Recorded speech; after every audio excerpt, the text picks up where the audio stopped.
Bienvenidos futuros colegas. Hoy vamos a realizar una revisión rigurosa y a fondo del capítulo 17 de Embriología Clínica de Moore, el desarrollo del sistema nervioso. Esta será una explicación directa, estructurada exactamente como la necesitan para dominar el tema en un examen de alta exigencia médica. Vamos a correlacionar paso a paso la estructura, el desarrollo embriolario y su función con la importancia clínica definitiva. Así que mucha atención y entremos de lleno al tema. Para organizarnos, esta es nuestra hoja de ruta.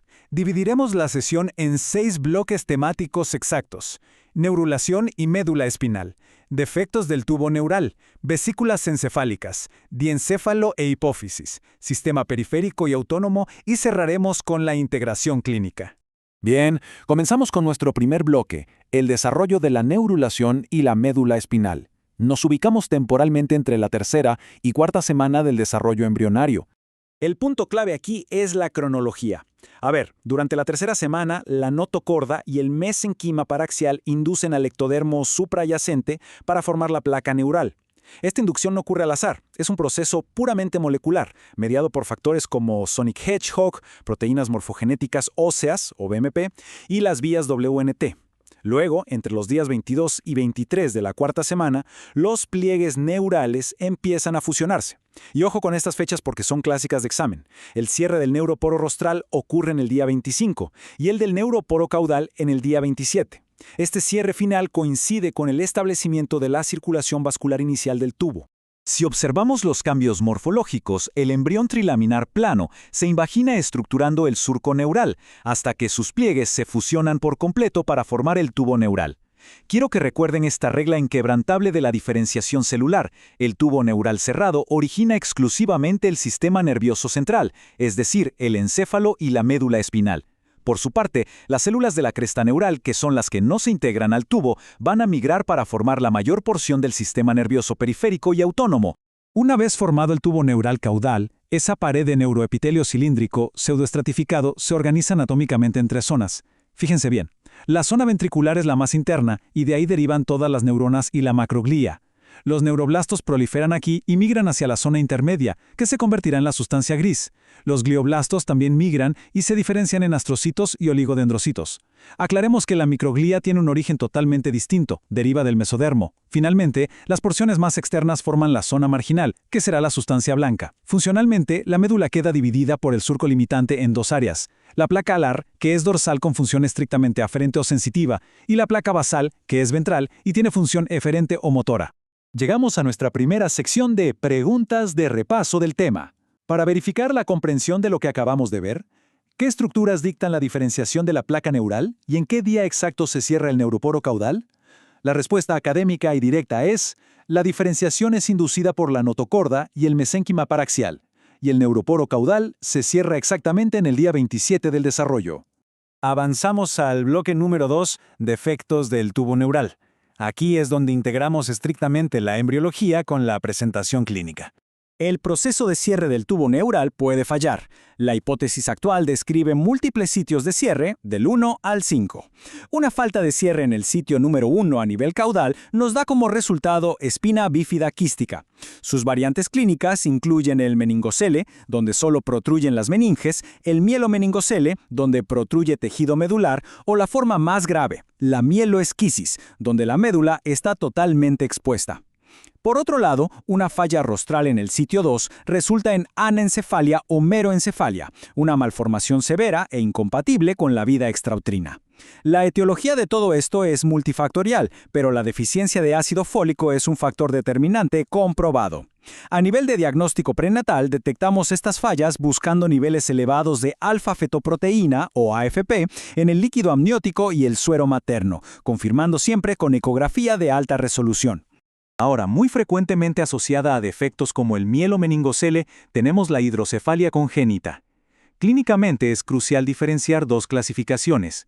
La hidrocefalia obstructiva o no comunicante se define por un bloqueo anatómico directo del flujo de líquido cefalorraquídeo dentro del propio sistema ventricular.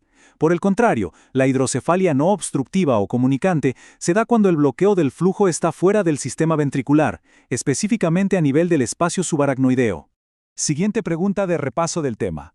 ¿Qué pruebas de diagnóstico prenatal son esenciales para detectar defectos graves del tubo neural como la ameroencefalia, La respuesta objetiva es la medición de los niveles de alfa-fetoproteína en suero o líquido amniótico, combinada con una ecografía de alta resolución. Continuamos con el bloque 3. Nos movemos ahora a la porción craneal del tubo para detallar el desarrollo del encéfalo. Analicemos la diferenciación morfológica. A los 28 días tenemos 3 vesículas primarias en el tubo craneal: prosencéfalo, mesencéfalo y rombencéfalo. Debido a la acelerada proliferación celular, para la sexta semana, estas se subdividen en 5 vesículas secundarias. El prosencéfalo se divide en telencéfalo y diencéfalo. El mesencéfalo se queda igual, no se divide, pero desarrollará estructuras fundamentales como los colículos, los pedúnculos cerebrales y la sustancia negra. Y finalmente, el rombencéfalo se subdivide en metencéfalo y mielencéfalo. Esta transición de 3 a 5 vesículas establece la arquitectura base del cerebro adulto. Para entender la formación del cerebelo, debemos observar el rombencéfalo. Específicamente, surge de engrosamientos dorsales en las placas alares del metencéfalo. Estas protrusiones crecen hacia el cuarto ventrículo y se fusionan en la línea media, situándose directamente sobre el puente y el bulbo raquídeo.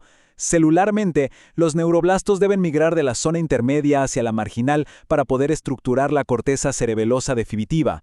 Desde el punto de vista funcional y evolutivo, formará el paleocerebelo para la propiocepción y el neocerebelo para el control motor fino y selectivo. Momento de la pregunta de repaso del tema sobre linaje embriológico. ¿Qué vesícula encefálica primaria y secundaria dan origen al puente y al cerebelo en el adulto? La respuesta es: la vesícula primaria es el rombencéfalo, que se subdivide en la vesícula secundaria metencéfalo, y de esta derivan el puente y el cerebelo.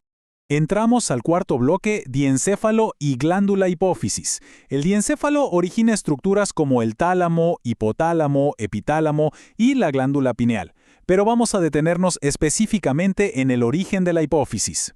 Este es un concepto sumamente evaluado.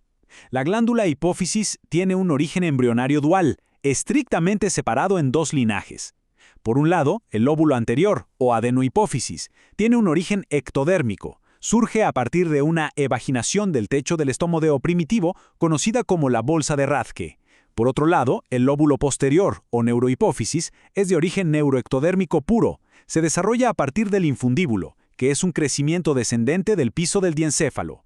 La fusión anatómica de estas 2 estructuras independientes forma la glándula final.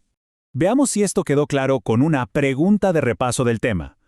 ¿Cuál es la estructura precursora embriológica de la adenohipófisis y de qué capa germinativa se origina? La respuesta directa es: su precursor es la bolsa de Rathke y proviene del ectodermo de superficie del estomodeo. Pasamos al bloque 5. Dejamos el sistema nervioso central y analizamos la conformación del periférico y el autónomo. Como establecimos previamente, las células de la cresta neural son el componente principal para estructurar el sistema periférico y autónomo. Estas células neuroectodérmicas poseen una alta capacidad migratoria. Se desplazan anatómicamente para formar los ganglios raquídeos, los ganglios sensitivos de los pares craneales, así como la cadena ganglionar simpática y los ganglios parasimpáticos. Además, un grupo muy particular migra hasta el primordio suprarrenal, diferenciándose en las células cromafines de la médula suprarrenal. A nivel celular, la histogénesis en los ganglios raquídeos es muy ordenada. Las células de la cresta neural primero se diferencian en neuroblastos bipolares. Luego, esas 2 prolongaciones se unen cerca del cuerpo celular formando una clásica T. Esto las convierte en neuronas unipolares o pseudounipolares aferentes. Su prolongación central crecerá hacia la médula espinal para formar la raíz dorsal sensitiva, mientras que la periférica viaja al tejido diana para formar los receptores terminales. Pregunta de repaso del tema número 5. Mencione 3 derivados celulares finales específicos de las células de la cresta neural migratorias. La respuesta exacta es: originan las células de Schwann, las células ganglionares autónomas multipolares y las células cromafines de la médula suprarrenal. Y así llegamos al 6º y último bloque. Vamos a correlacionar estos procesos del desarrollo embrionario con la anatomía posicional clínica que encontrarán en sus pacientes. Presten mucha atención al crecimiento diferencial. En un embrión temprano, la médula espinal abarca literalmente toda la longitud del canal vertebral. Pero la columna ósea y la dura madre crecen a un ritmo mucho más acelerado que el tejido neural. Por este motivo, el extremo caudal de la médula asciende progresivamente por el canal. Debido a este ascenso, las raíces nerviosas lumbosacras tienen que alargarse verticalmente dentro del canal para poder llegar a sus agujeros de salida originales, formando anatómicamente la cauda equina o cola de caballo. Por su parte, la pia madre se estira formando una extensión fibrosa, el filum terminal, encargado de anclar la médula al periósteo del coxis. Para cerrar esta revisión, nuestra pregunta e integración final. ¿En qué nivel vertebral termina la médula espinal en un feto de 24 semanas comparado con un adulto completamente desarrollado y por qué este dato es anatómicamente crítico para realizar punciones lumbares? La respuesta es que en el feto la médula termina a nivel de S1, pero en el adulto, por el crecimiento diferencial, termina entre L1 y L2. Clínicamente, esto es vital. Cualquier procedimiento invasivo como una punción lumbar o anestesia epidural debe realizarse estrictamente por debajo de L2. De esta manera, accedemos al espacio subaracnoideo sin el riesgo de lesionar el cono medular. Y con esto concluimos nuestra explicación detallada sobre el capítulo 17. Estudien estos conceptos a fondo, correlacionan anatomía con función y estarán preparados para cualquier escenario. Muchas gracias por su atención y rigor académico.